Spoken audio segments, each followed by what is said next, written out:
Ever wonder why you never hear of obesity being spoken about during political debates? Obesity can reduce one's lifespan by as much as 14 years. From that factor alone, one should ask, why haven't political candidates talked about obesity? Neither of the 2020 presidential candidates has so much as mentioned this problem.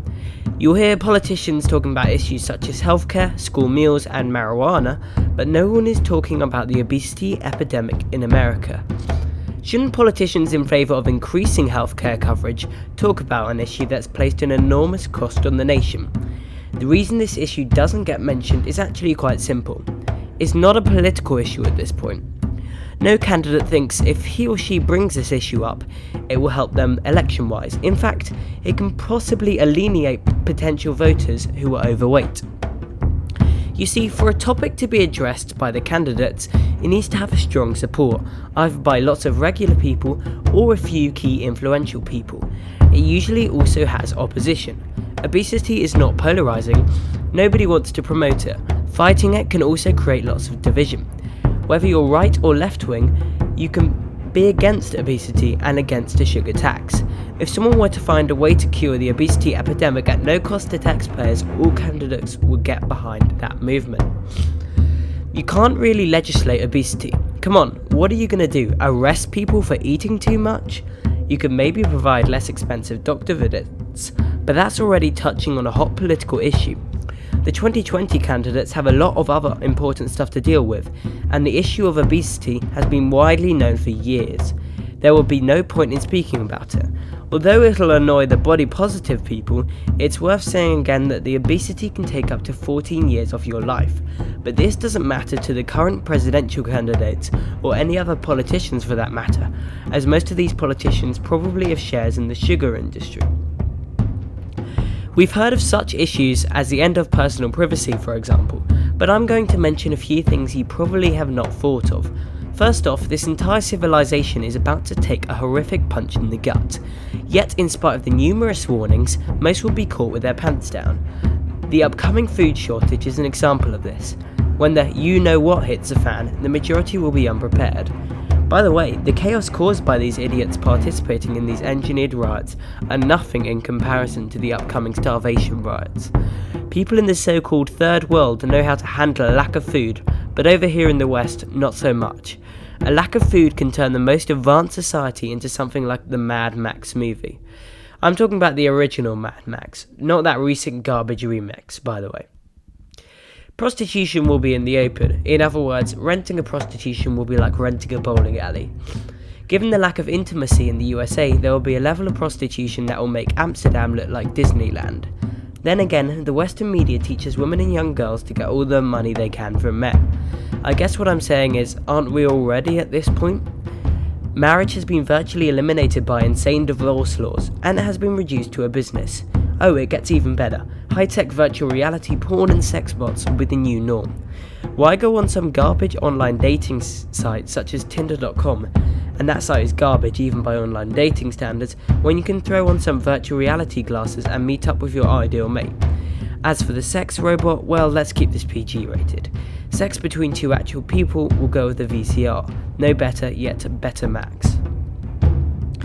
The Eastern world stands to become the rulers of the New World, and not just China and India.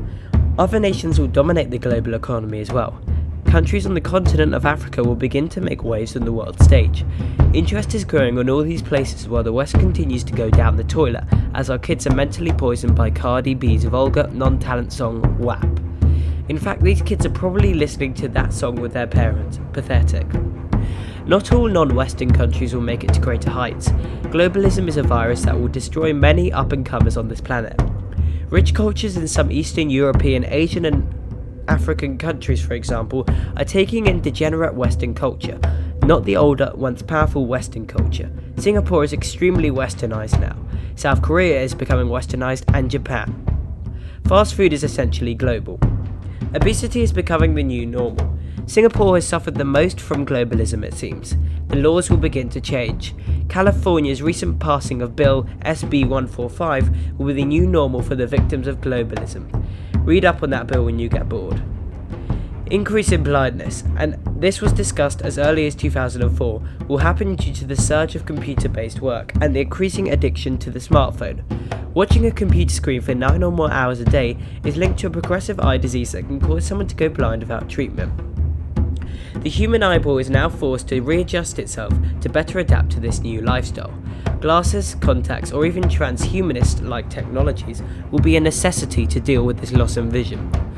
In light of recent events, many have chosen to live in small towns, and to be honest, it is sad that so many have waited so long.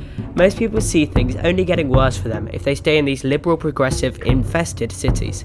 Unfortunately, for many of the people attempting to flee, they should be sticking to nothing smaller than a mid-sized town. These extremely small towns are not what they are cracked up to be. For many, it is too late to be accepted, as recent events have caused these towns to shun new individuals.